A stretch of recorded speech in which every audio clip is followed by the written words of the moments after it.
Good evening. Well, welcome to another in the Brent Scowcroft Memorial Series of Foreign Affairs Talks. I'm Al Anderson, and really delighted to have our guest speaker this evening, a very fine, principled young man who, my young friend Ben, who also studying at the Johns Hopkins SAIS, helped get me the introduction, and he's here also. So our speaker's wife Rachel is here. Rachel, and so I don't think I need to say very much about our speaker, Alex Vindman. Is kind of, I think we all know a lot about him, or think we know a lot about him, and he'll have a chance to defend himself tonight. And then we'll have the usual Q&A, and our two trusty people with microphones will be coming around. So when they do, please make a short introduction and ask a real question. Okay, and afterwards, I hope you brought your book by Alex Vindman. He'll do some book signings using President Trump's pen. So please come up.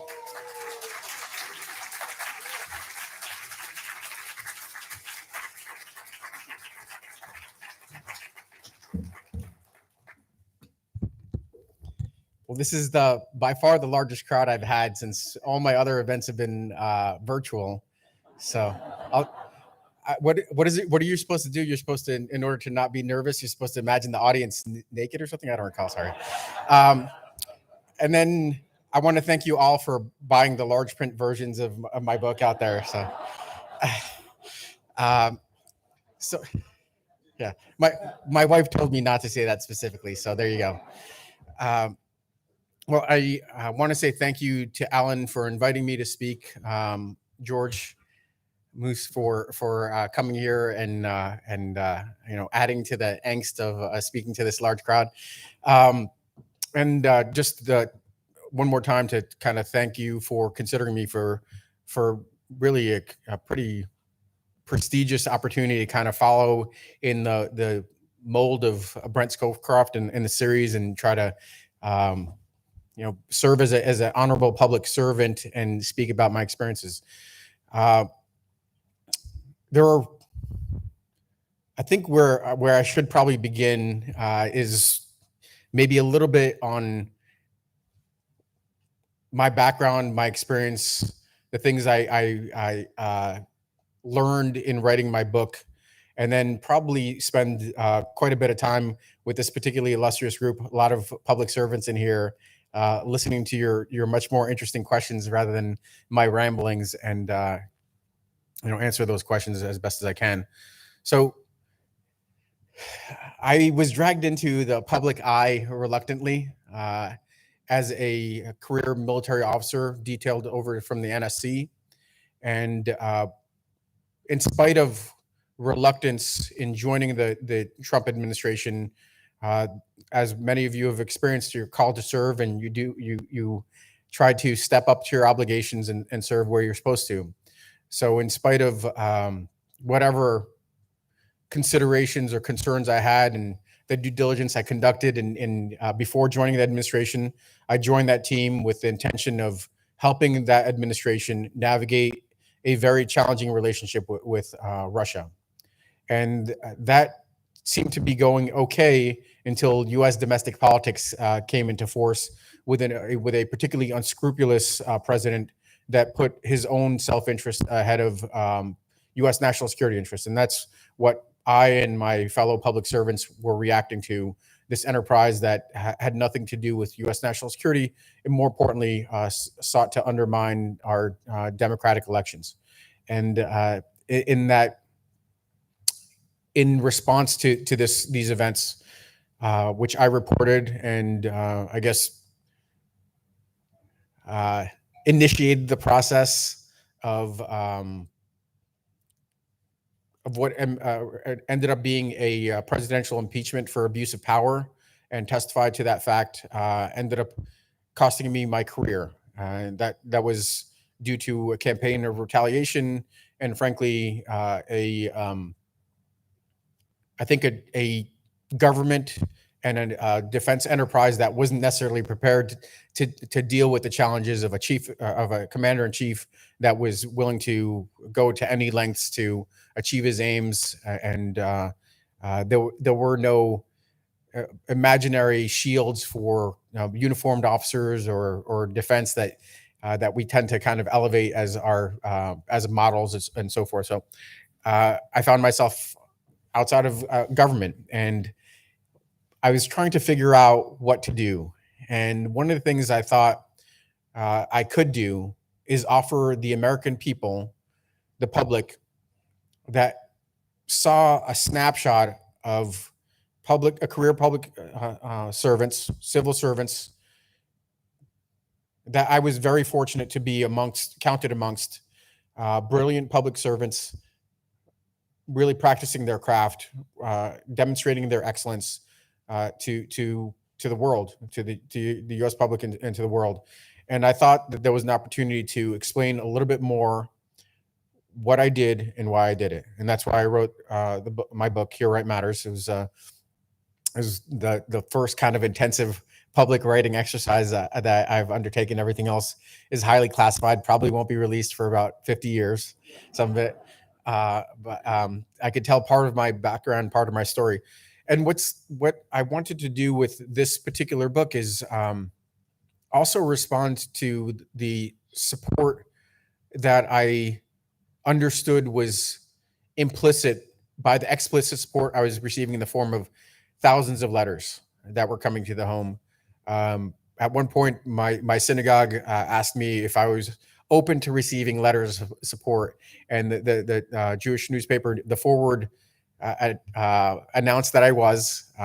Didn't understand what that really meant, and then hundreds and ultimately thousands of letters poured in. And instead of trying to, and I still have the intent to kind of respond to them at some point directly, but instead of trying to respond individually, I thought I could do a collective response in the form of a memoir. And that's how I overcame my initial inhibitions about writing a book as a 40-something-year-old lieutenant colonel who has what right to write a memoir. But that's how this whole project started. So now about the book. It's what it is it's, for those of you that have read it, could sense that it was not a Trump book. It was not something, not a tell-all designed to paint Trump as a nefarious actor. There were plenty of those out there circulating. What I wanted to do is I wanted to be a little bit introspective and retrospective, considering my life and experiences, and drawing on what I thought were those experiences that contributed to my doing the right thing in the right way.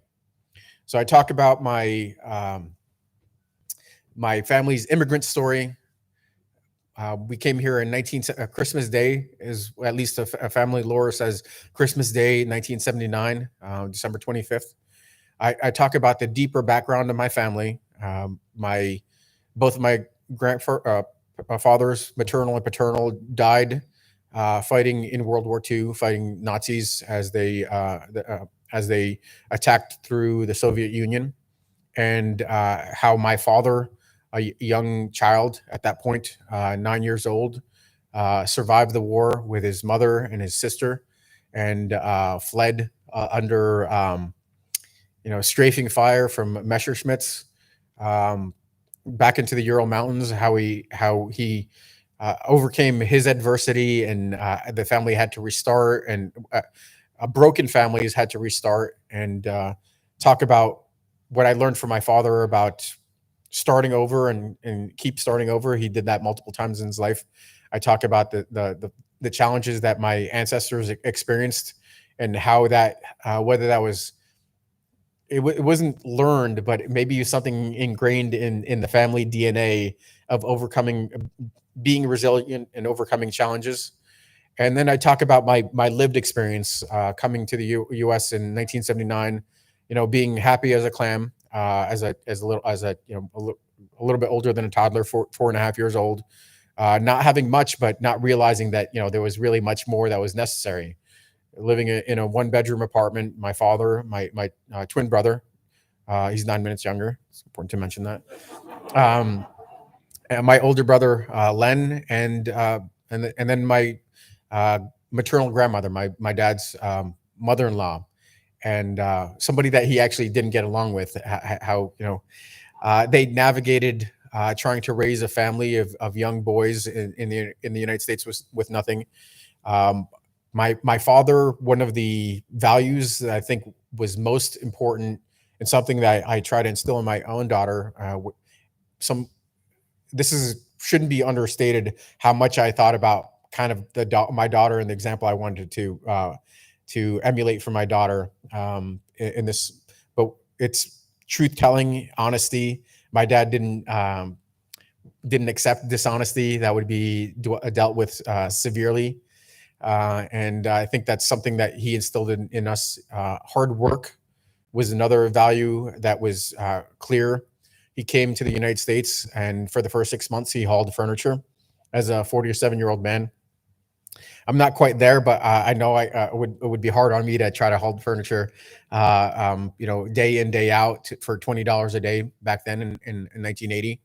And, slowly building life, having about 2,000 index cards with words and trying to figure out how to tie those words together, because he memorized the words and then try to assemble sentences, but sufficiently to where he passed the civil service exam. So I learned about truth telling. I learned about hard work. I learned about resilience. I learned about starting over at that age. And then I started to learn something about discipline. I think,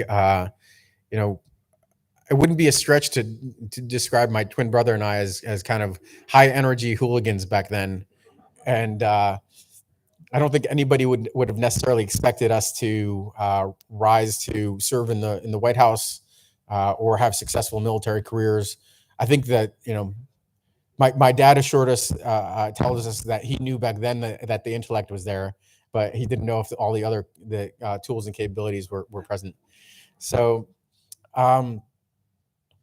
I learned to try to overcome shortfalls with regards to lack of discipline, excess energy.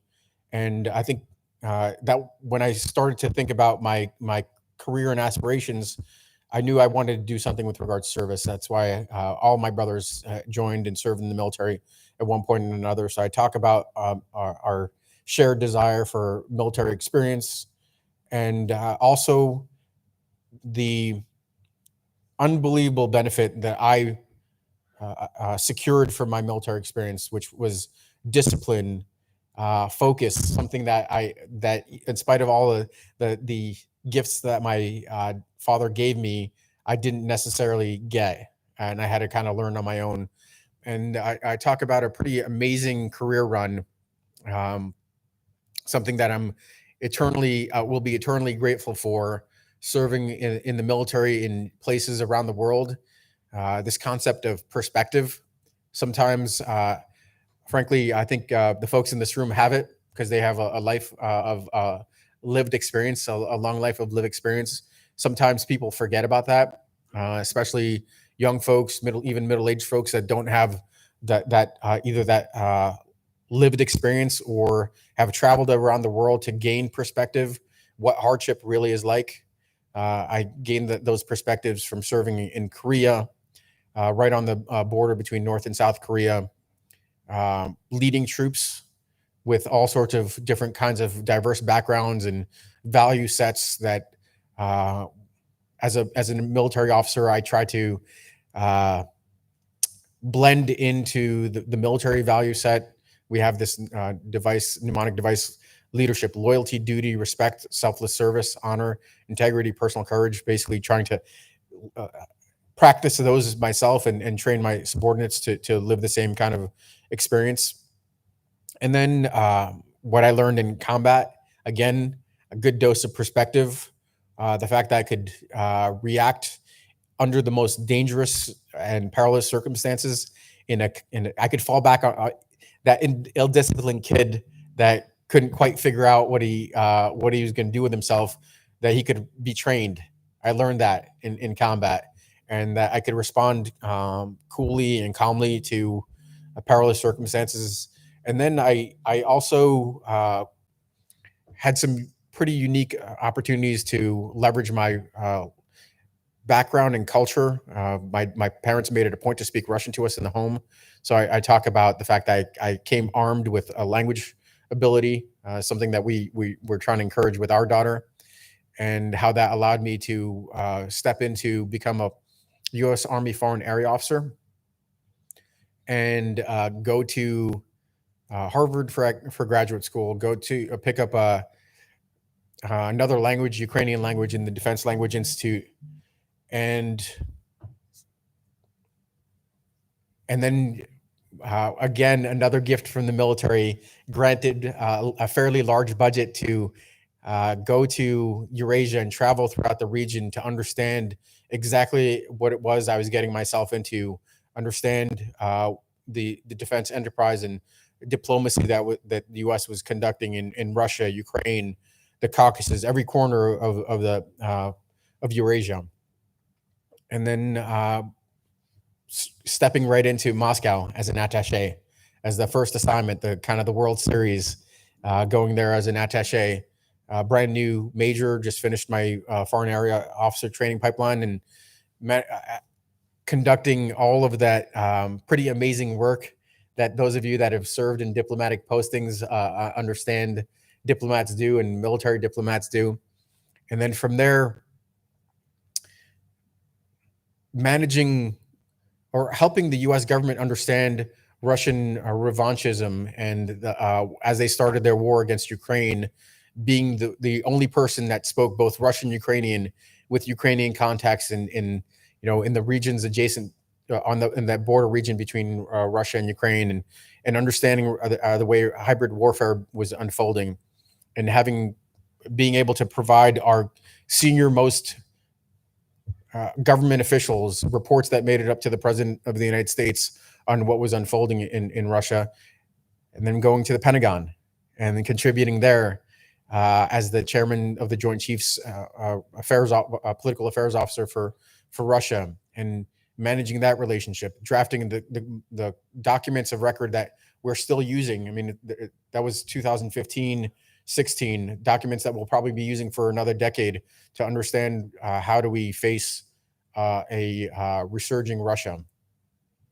And then from there, going to being asked to join the White House and take those strategies and plans that I had developed for the Department of Defense, authored these campaign plan for Russia, and asked to magnify that for the entirety of the U.S. government.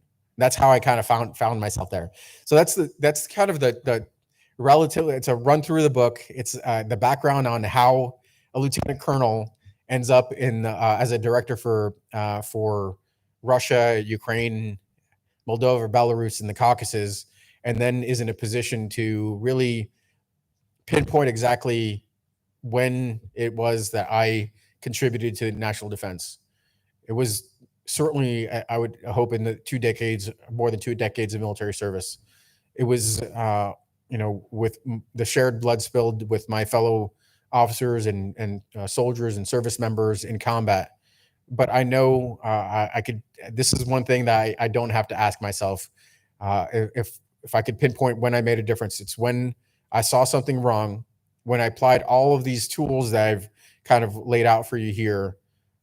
This assembled toolkit to navigate something that was unprecedented. A lieutenant colonel, an army officer, challenging the president of the United States for an abuse of power, and doing the right thing, not being intimidated, not being cowed into reversing course or enticed with glories and honors. If I had just reversed course or something of that nature, just followed through and did the right thing in the right way. So that's really what the book is about. It tries to tell the story as a military officer serving behind the scenes. It's not the easiest thing to be thrust in the public eye, and I get asked occasionally about, how did it feel having all the cameras and, understanding that the world was looking at you when you were testifying. Frankly, I didn't pay that much attention. As a military officer, I could just be mission focused, laser focused on what it was that I was there for. I was providing fact testimony on what I experienced and just doing my job. And I think at every point, I fall back on the fact that I was a military officer doing my duty, doing my job, and not being cowed into a different course of action. So I think I've rambled on for about 20 minutes.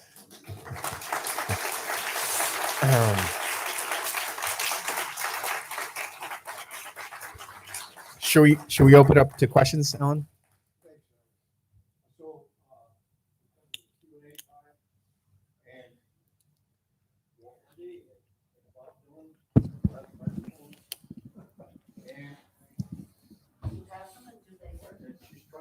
Oh, here it is. I'm right behind them. Thank you. Is this thing working? Oh, okay. And then Walls is over there. They'll take turns on each side of the aisle. And if you have any questions, please raise your hand. Tell us who you are. And again, brief questions. Thank you. First of all, Rachel, how did I do?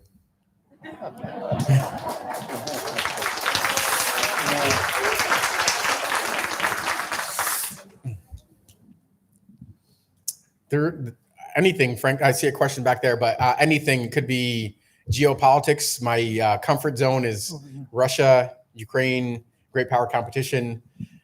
Could be impeachment, could be serving in the White House. Nothing off out of bounds.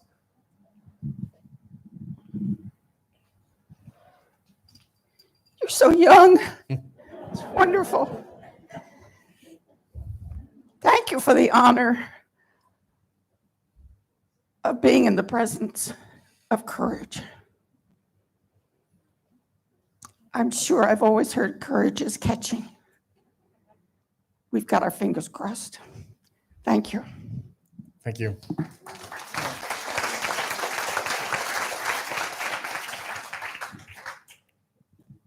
Question. The question right over here. And another one over here. No, here you go. And the next one up is over here, I think, at the front. This is probably very indelicate, but are you surprised, shocked, or were you totally expecting things to have developed from in terms of trying to reverse the presidential election and where it seems to be going and what's that? Did it come as any surprise or not at all? Well, I think if we stop being shocked at every increasingly kind of exponential transgression, then there's something wrong. There's no way that anybody could have predicted that the Capitol would be attacked, incited by the president's demands for a rejection of a legitimate election and exhortations about stolen elections. So I think, even in the groups that I participate in that think about the worst case scenarios, there was probably some general sense of, the president attempting to continue to attack the legitimacy of the election. There were some general ideas of, even far-fetched at the time, of efforts to try to conduct a coup, but nobody really imagined an attack on the Capitol building. At the same time, probably a lot of the reasons that folks dismissed a successful coup is President Trump is notoriously not competent, not capable of conducting something of that nature. That sounds like a harsh judgment, but it's really not. He was oftentimes his own worst enemy in office, and even though he had quite capable folks, especially in the beginning, in the opening year or two in office, Republican stalwarts, but competent, capable individuals, whether that's Secretary Mattis, Tillerson, H.R. McMaster for the National Security Advisor. All these folks were looking to do the right thing. They actually developed good strategies. The national security strategy that the president signed in 2017 was a legitimate, hefty, thoughtful document. But slowly but surely, the president removed all those capable folks and was less likely and able to govern, including conducting something like a coup. He had basically the C team in towards the end of his administration that was not necessarily capable of doing this. So a person that didn't know any more on his last day in office than he did on his first day in office wasn't necessarily capable, wouldn't have been capable of doing that. But in spite of that, I'd say it was still shocking to see what rhetoric propaganda could do when it's coming from the office of the president. A revered office that carries a lot of weight domestically and overseas, and is able to mobilize segments of the population that are predisposed for the kinds of messages he offers, and are easily activated by, again, reverence for the office of the president. So I think that's a long way of saying I think everybody was probably shocked. I mean, nobody would have, even in their kind of most the fears of a coup were not necessarily something that hadn't previously been discussed. It's just that the fact that it was realized is or nearly realized, or attempted for that matter, might be a best way to describe it, was shocking. Yeah. I think this gentleman over here, and then glad to see some other questions coming up. And then there's a number of folks up front over here. Thank you for your comments. A military officer presumably is non-political in his role. And how is it that you were not more adequately protected so that you were forced to resign? Yeah. So out of the various consequences or results of events unfolding, the one thing that probably surprised me more than anything else is that I thought I had the military behind me as an apolitical officer, just doing my job, obligated by statute to respond to a request to testify, and by subpoena, by law, that just giving truthful testimony would allow me to continue my career. I knew, frankly, from the minute that I reported the president's wrongdoing, that there would be consequences. I started experiencing those consequences immediately with regards to the way the political actors within the White House would cut me out of meetings, or exclude me from key leader engagements with the countries in my portfolio. But I thought that wouldn't necessarily carry over to the Department of Defense and the military. And early indications were that I was going to have problems almost right away.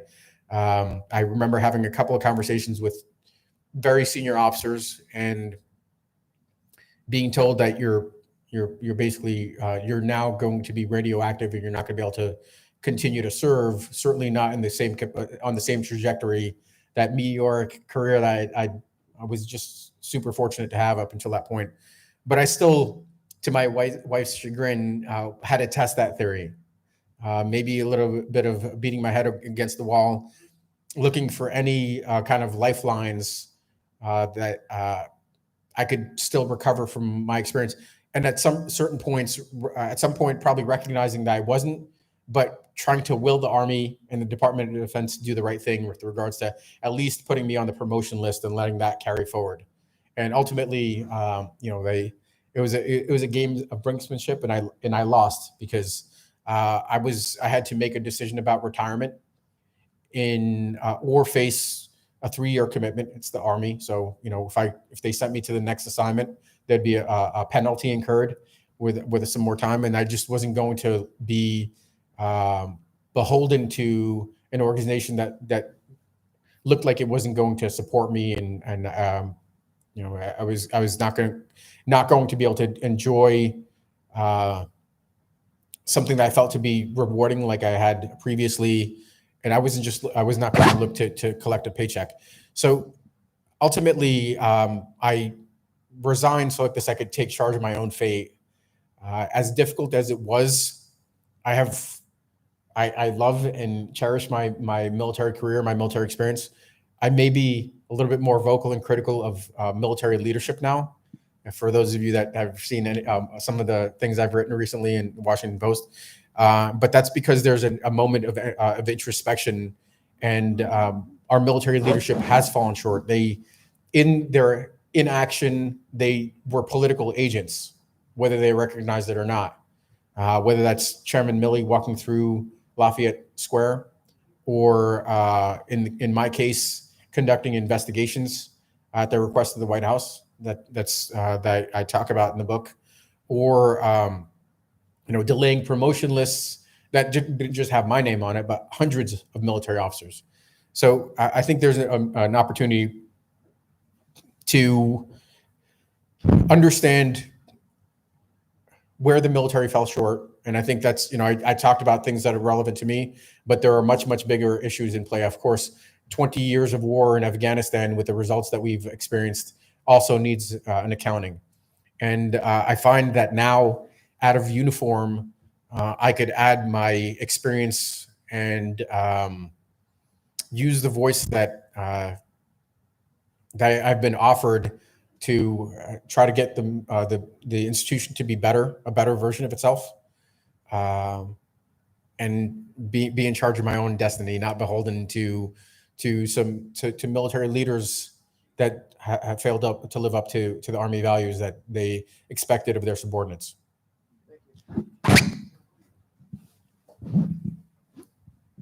This is in a way a follow-up to the last question. I come from an institution, the State Department, which has some of the same characteristics, I think, including not necessarily having its officers' backs. That raises the question, and I suspect you've thought of this, of how do we instill in people the will and the ability to do what you did, to take those steps? What needs to change in our institutions to include ethical leadership and not just apolitical follow the chain of command? That's an excellent and very difficult question. I think, frankly, one of the things that State Department benefits from is that you actually have a dissent channel. Probably that was very functional all the way up until the recent administration. That dissent channel offered career Foreign Service officers an opportunity to, and I saw this in action on a couple of occasions, actually, because I spent a good portion of my foreign area officer career in country teams or working around country teams. And that's pretty amazing that you could have kind of a formalized channel, maybe the equivalent of a whistleblower channel, but with protections. And I would love to see something like that, I don't know how you would implement it in a hierarchical organization like the military, but it would be interesting to see something like that unfold.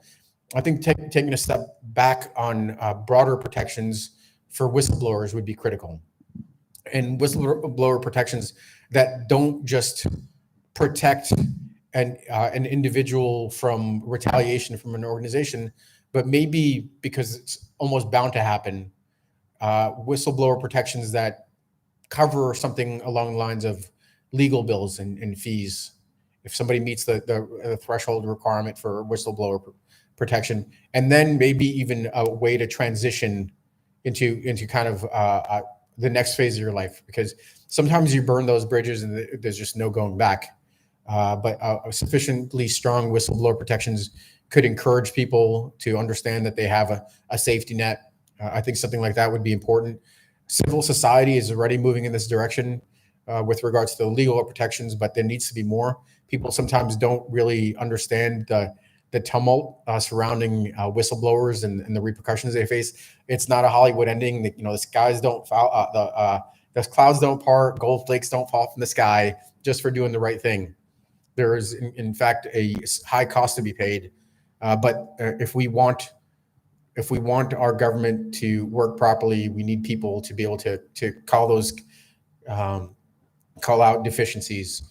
And this is not just something. This is frankly not just a problem for government. Of course, the commercial space needs that. And the metaphor I kind of think about is, imagine a Volkswagen engineer saying, maybe we shouldn't be fudging the numbers on on emissions. How many billions of dollars in brand damage would that be? So I think, frankly, we need to spend some more resources talking about ethics and values, talking about the benefits that folks that are willing to come forward and take a principled stand, offer institutions, and something that I guess I try to do on a regular basis. As a matter of fact, when I talk to young folks, I have a spiel. I talk about this idea. There's a way to train yourself to be able to to act ethically, and one of the ways you do that is through community service. You do something that's externally oriented, not on self-service, not something that's immediately beneficial to you, but in doing that repeatedly, you understand that you're training what I refer to as a ethics muscle. And as you incur challenges, or your ethics muscle is flexed in increasingly more significant challenges as you rise through the ranks, you're ready or equipped to respond to those. So I think the training is a huge part of it. I think that's an important principle in your organization, an important principle in my organization. In good corporate culture, it's an important principle also, and we just need to I guess insist on that in the organizations we operate in, and value moral courage. There's several folks.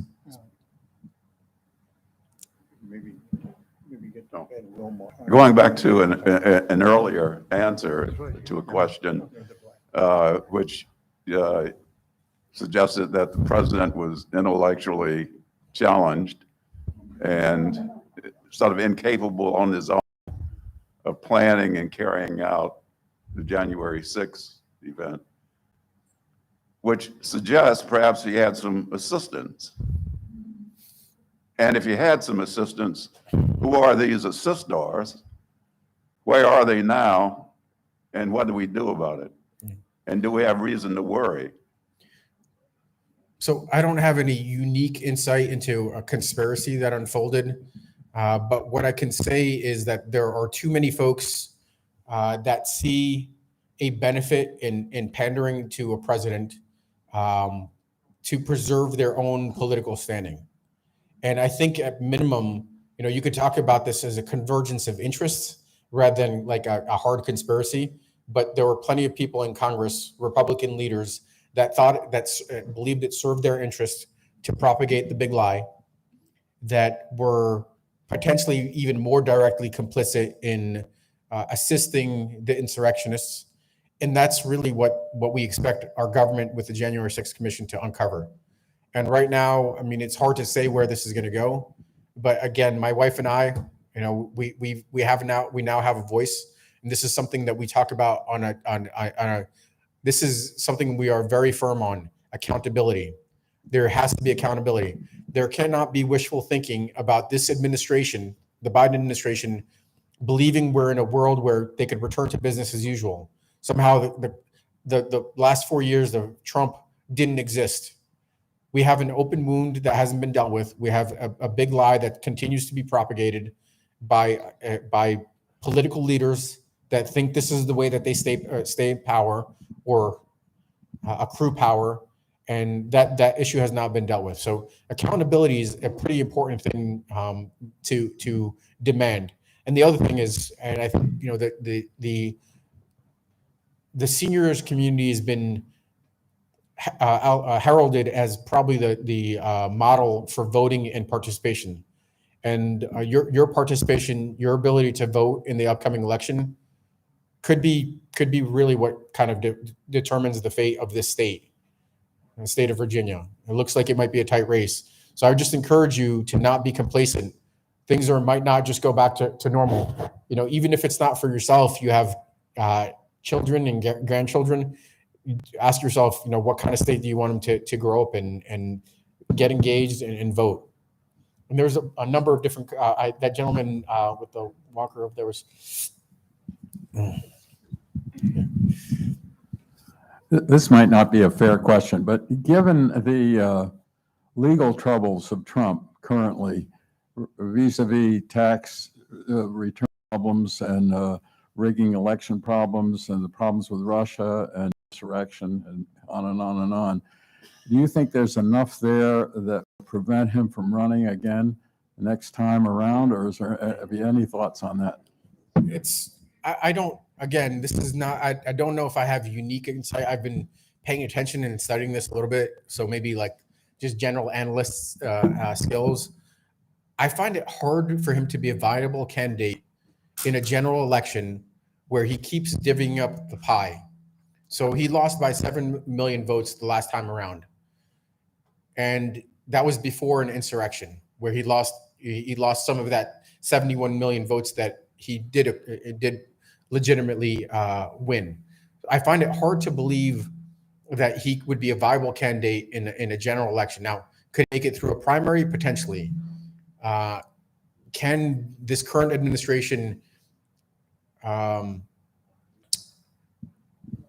sufficiently misstep and fall short on accountability and the expectations that 81 million Americans had, where people don't show up, and some segment of that 71 million votes that President Trump had sticks with him. So it's a formula of shrunken pie for the Republican side, but maybe low turnout on the part of the Democratic equation. Maybe something of that nature could play out. But it seems to me hard to believe that he would be a viable candidate in going into 2024. That's my general assessment.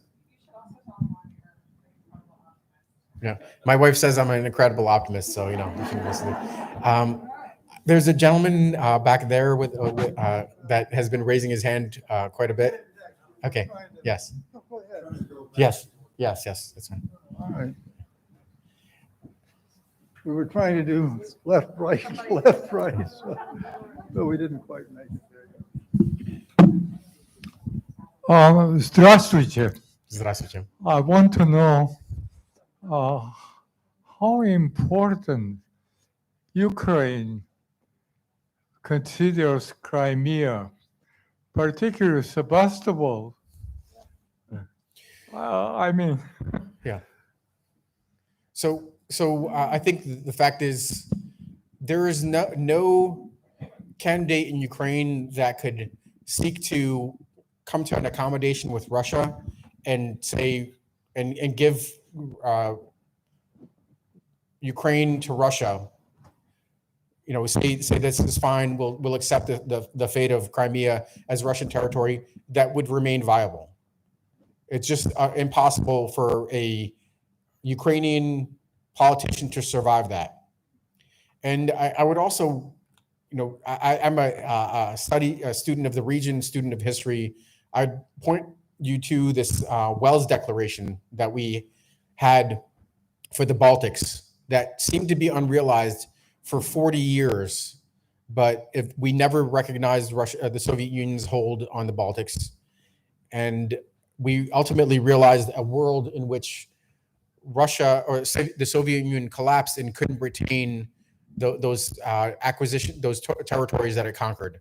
So I think this is a long way of saying Crimea is not likely to return to Ukraine anytime in the near future. We're talking about decades potentially, but we're U.S. policy, and the reality is that ultimately Russia is not going to be able to seize Ukraine, annex Ukraine through force of arms and through a sham referendum on Ukraine's future.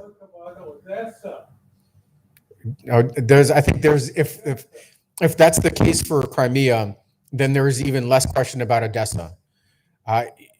For those that have studied the region, in 1991 there was a referendum conducted by the Ukrainian population on whether they wanted to be an independent country, and a massive majority, 90%, it was both an exceptionally high turnout in the high 80s, as well as a result in the 90s for Ukrainian independence. Could you imagine 30 years later any result that would really diverge significantly from that? Even the population in eastern Ukraine, which had a kind of a greater affinity for Russia, not that they considered themselves Russian or they considered themselves less Ukrainian, but they had greater affinity for Russia. They were neighbors. That population is turned against Russia also because Russia has waged war against Ukraine. So it's hard to imagine, in 2014 when Ukraine was at its weakest, Russia did its best to section off portions of Ukraine, and it was successful, annexed Crimea, established a frozen conflict in a portion of Ukraine, Donbass, parts of Luhansk and Donetsk province. But they're not going to make any more ground. As a matter of fact, they've alienated Ukraine as a potential ally for, you can't say forever, but for decades. That situation is not likely to change. Cool.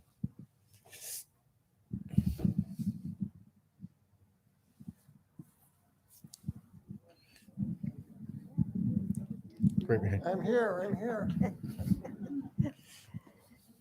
You have in some ways cut off all that you had been working toward. And so how do you project your own future? How do you see yourself being a continued influence on the good that could happen? Yeah. So I'm glad that you asked that question. I've been somewhat busy this past year and change. I'm all but dissertation for my doctorate at Johns Hopkins, which I'll be defending in May. It's on the topic of Ukraine, U.S. relations towards Ukraine since the independence. I'm a senior fellow at a DC think tank, Lawfare Institute. I'm on the board of a non-governmental organization called the Renew Democracy Initiative, which is geared on trying to figure out some solutions on how to strengthen our democracy. I'm active in writing on national security. I've been fortunate to probably publish a dozen articles over the past year that have kind of been a virus of sorts infecting the bloodstream of in certain areas and driving conversations, whether that's on adding some weight to President Biden's agenda for a democracy summit. I've been a voice in demand of accountability, and including of my own former organization, the Army and the Department of Defense, when I thought they fell short, and that's in spite of the recognition that I'd probably take some criticism for that. But it's the right thing to do, and I find that I'm in a bit of a unique situation where I could probably, if it's well considered, offer criticism of a institution that should receive a lot of should be honored, but shouldn't be above reproach. And I could offer that, and with the hope of making the institution better.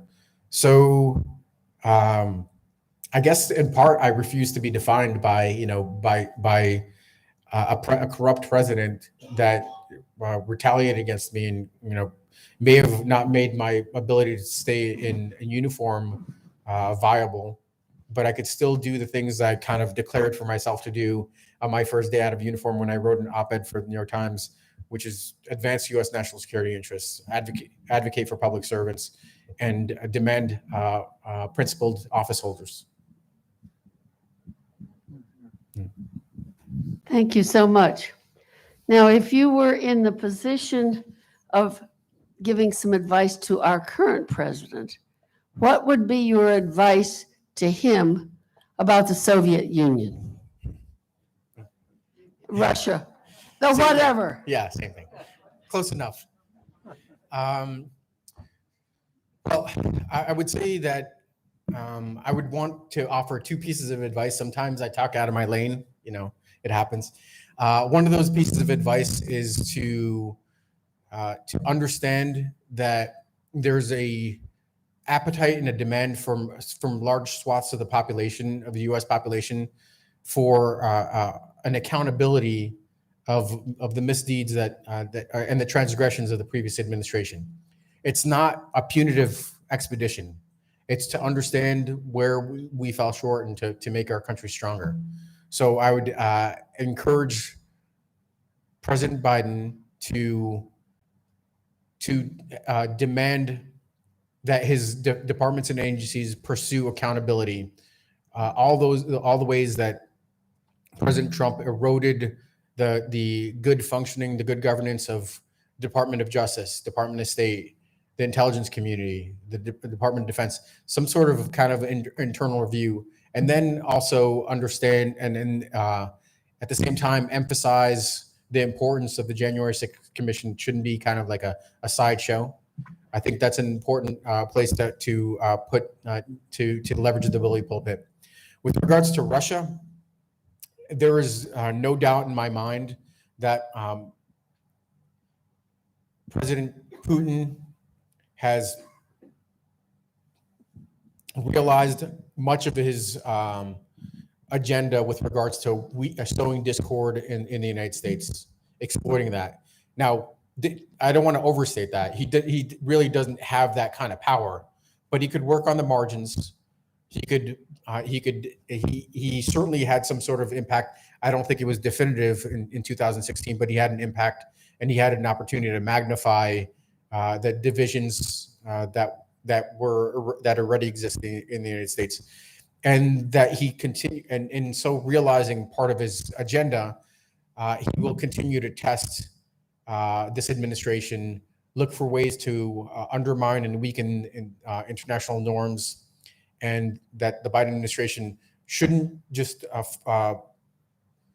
it shouldn't be just a rhetorical red line about what further cyber attacks or additional aggression or malign influence against the United States and its allies. It should be substantive. And I think in so doing, that's how you establish deterrence with Vladimir Putin.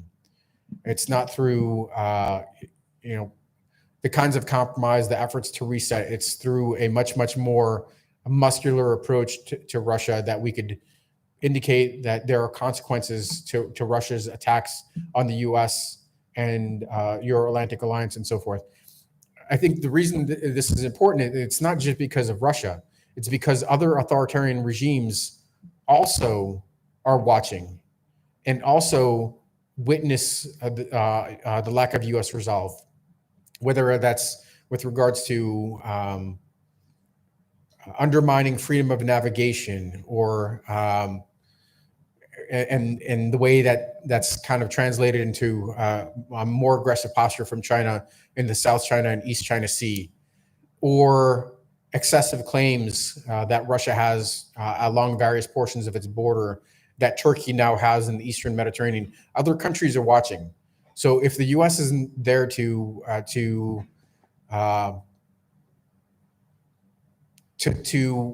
basically to support and remain firm on international norms, we could imagine a much more eroded international system and a much more unstable world in the future. So that's why I think President Biden needs to have a firmer approach with regards to Russia.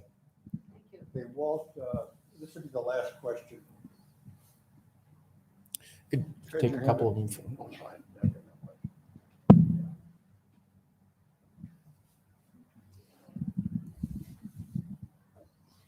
You made to me an interesting case for the fact that at the moment, at least, the Ukrainian politician who tried to compromise the claims to Crimea just couldn't survive.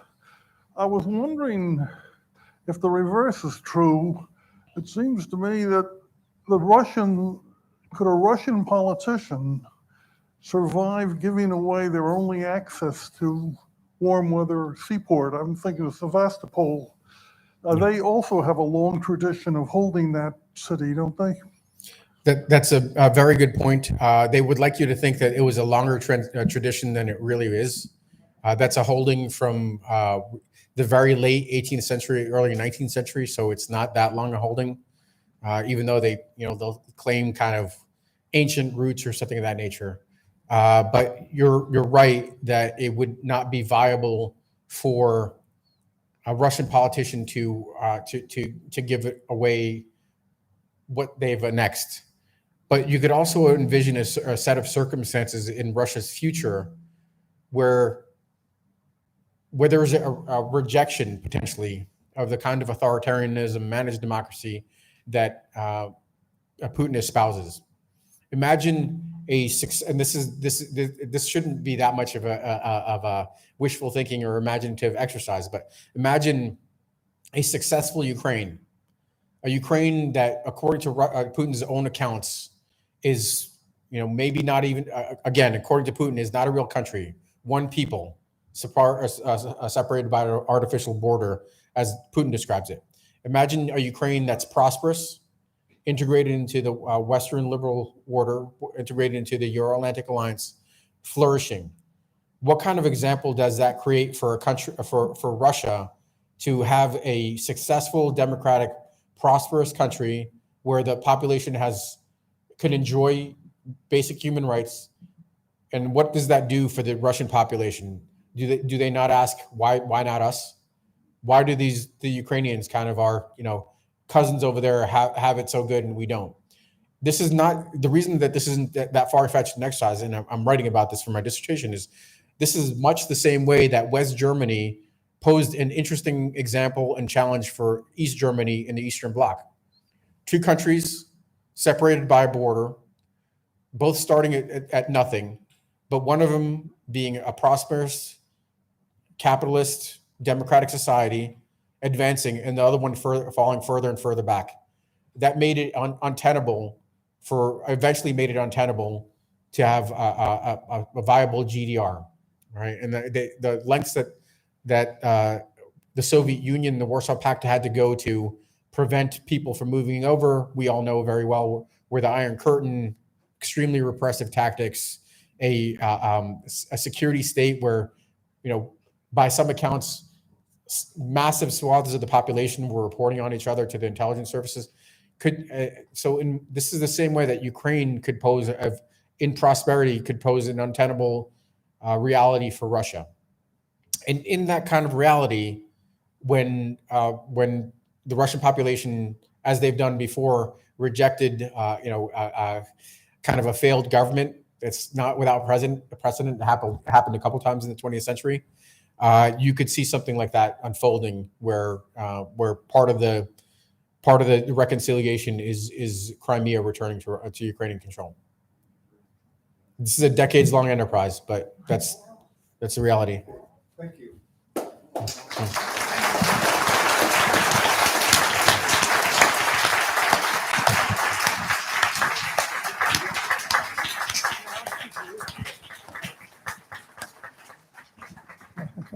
And now, I think if you come over here, maybe you can sign at the piano for those who have brought their books.